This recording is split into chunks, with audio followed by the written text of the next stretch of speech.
It's your boy, Marky, yo. And we back at it again with another YouTube reaction video. Yes, sir. But no, today we got NBA legends explain why they hate Larry Bird himself. And I think this is in a good way, though. The reason why they hate Larry Bird. I don't think it's not actually no hate. You know what I'm saying? Because, like, all he get is good results. If y'all know how Larry Bird is. You know, we've been reacting to Larry Bird for a little minute. You know what I'm saying? I'm learning something new every single day. And I appreciate y'all for just letting me tap into these new videos. Like, these videos is good. I ain't gonna lie. So make sure y'all like, comment, subscribe. Let me know what y'all want to see next, man. Let's get straight into this video, man. And shout out to Larry Bird, bro. Top 5 for sure. Larry Bird was one of the greatest three-point shooters that's ever played the game.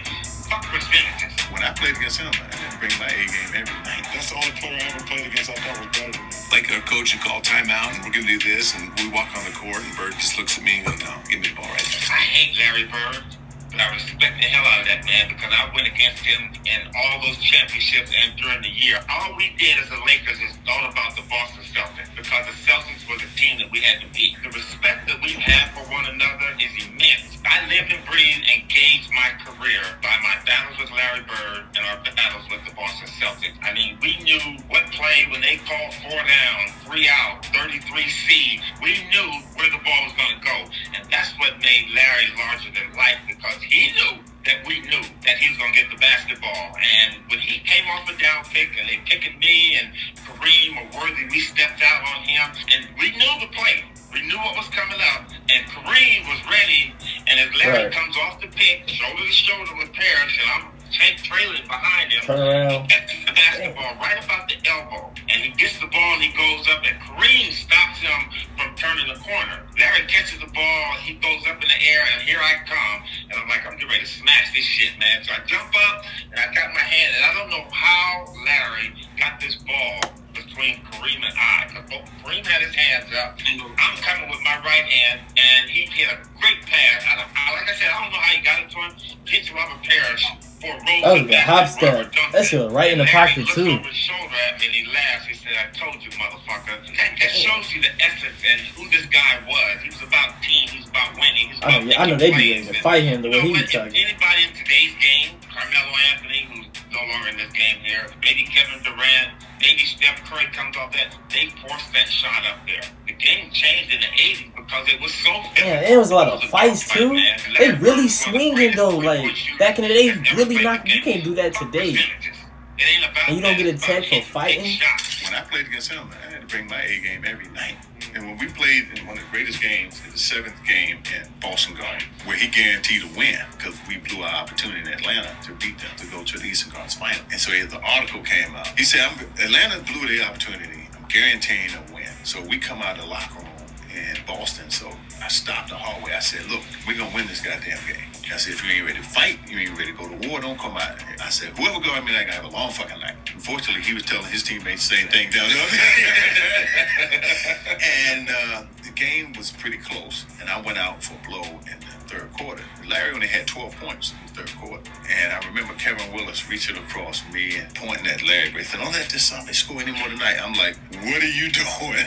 Don't awake a sleeping giant. Well, he ended up with 34 and I had 20 in the 4th quarter. We had that famous shootout between us here and that 4th quarter. And I tell you today, I'm mad at Kevin. I said, Kevin, man, why you just didn't sit? Don't say leave him alone.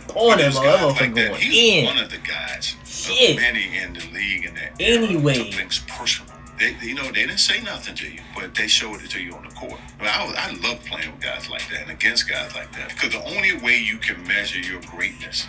That's a fact. That's somebody put on the show just like you. I thought of myself as a very confident player.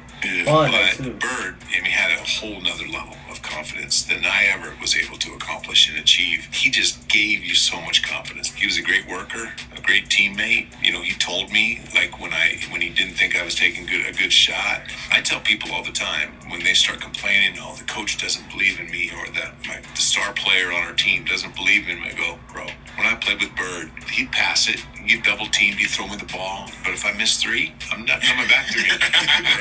You gotta earn those shots. You do. You gotta earn the respect of your coach. Passionately, this bitch is straight next. You gotta earn that respect. His Larry jumper was is a so quiet clear. guy, and he wasn't like a loud and obnoxious personality, but he had a great sense of humor. Most of the time, his trash talking, it seemed like it was for motivation. It wasn't like he was just always trash talking to everybody. It was just spotty, but when he did it, it was big. You know, fake here, shoot it there.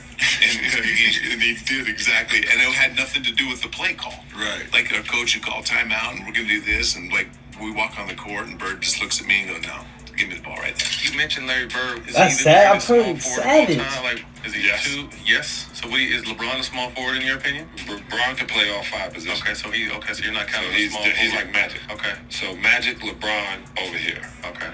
Kobe and Michael over here. Okay. Larry Bird and everybody else over here. Can you compare? No, I'm not saying who's better. Can you compare Larry Bird and Kevin Durant? Kevin Durant is my favorite player playing now. I've told him that 1,000 times. Kevin Durant is not Larry Bird. Kevin Durant is 6'11" and shoots the ball above his head. So, but Bird was 6'9", shot that bitch behind his head. Yeah, with both hands, with jumper to just would just talk shit to you too. I'm gonna shoot this, right? And then I'm gonna go to the other side next time and shoot it again. And he would go, I'm gonna shoot this and shoot it and be talking. Told you I was gonna shoot. The amount of people saying his trash talking is top 5 is crazy. He don't even look like he's shit talk. I mean, you can't judge his book by his cover, so you know what I'm saying? Like, anybody can talk shit. He was 6'9". He look like he just calm. Gonna lay down. Just get to it. How much was he? Like 230? Yeah, 230. Okay. 230. Did he have a game where he shot all left? Well, I tell you this, Stack. You know how you play defense, you lean, and then they don't do this anymore, but they punt and they do a fadeaway, right? Everyone did it, right? Guys would bang you and then fade away on one leg, try to be like Wilt Chamberlain. Larry would hit you and go like this, and then you would fly by. Shot fake. And he'd be like, stupid, stupid. I'm just constantly snapping, saying I know they things. want to Like, fight so bad, bro. I know he had a couple fights. Oh my God, they're not gonna throw you the ball. They're not gonna throw you the ball. Savage. I'm telling you, that's the nickname for me. Savage. As a rookie, we were staying at the Howard Johnson's Motel by Fenway Park, and Larry came and got all the rookies that were trying out for the team and took us to sit at dinner. We can't believe it's actually taking us. Where's that we can live here in Boston tonight? What's wrong with the audio? Ramrod. It's right across the street from the motel. Whoever recorded So the name right whoever there, right? The Ramrod. post this video, come on, bro.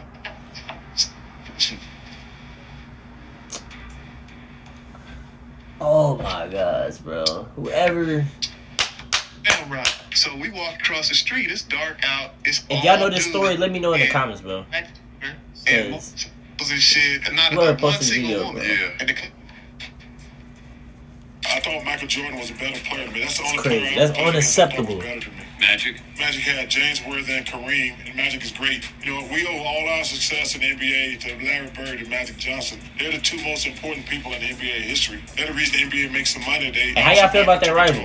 Magic and Larry. One for Magic Johnson, Larry Bird. You the NBA think wouldn't they be the what it was number today. one What if Bird doesn't like injure rival of all time? He's still one of the greatest players ever. You know, these guys, number one, bless these guys. They make a deal how long they play. Number one, they never went to college. And also, there's no physicality. You have to factor in these guys I played 3 years of college. I think Bird played 4 years of college. Michael played 3 years of college. Tim Duncan played 4 years of college. The guys talk about, and listen, it's a different game now because no physicality, but you have to factor in all the years some of these guys lost going to college.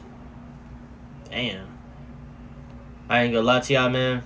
I just love these Bird stories. Like, just getting new knowledge about Bird, it's crazy because when you look at Bird, when I look at Bird, I don't think he like a trash talker. I just think he a bucket. He's just calm, you know what I'm saying, and quiet.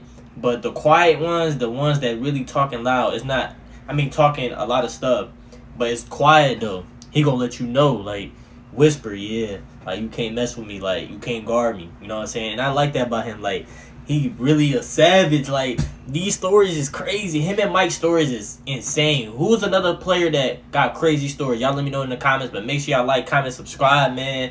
You know, roll to 14K subs. And I'll see y'all in the next one. Yes, sir.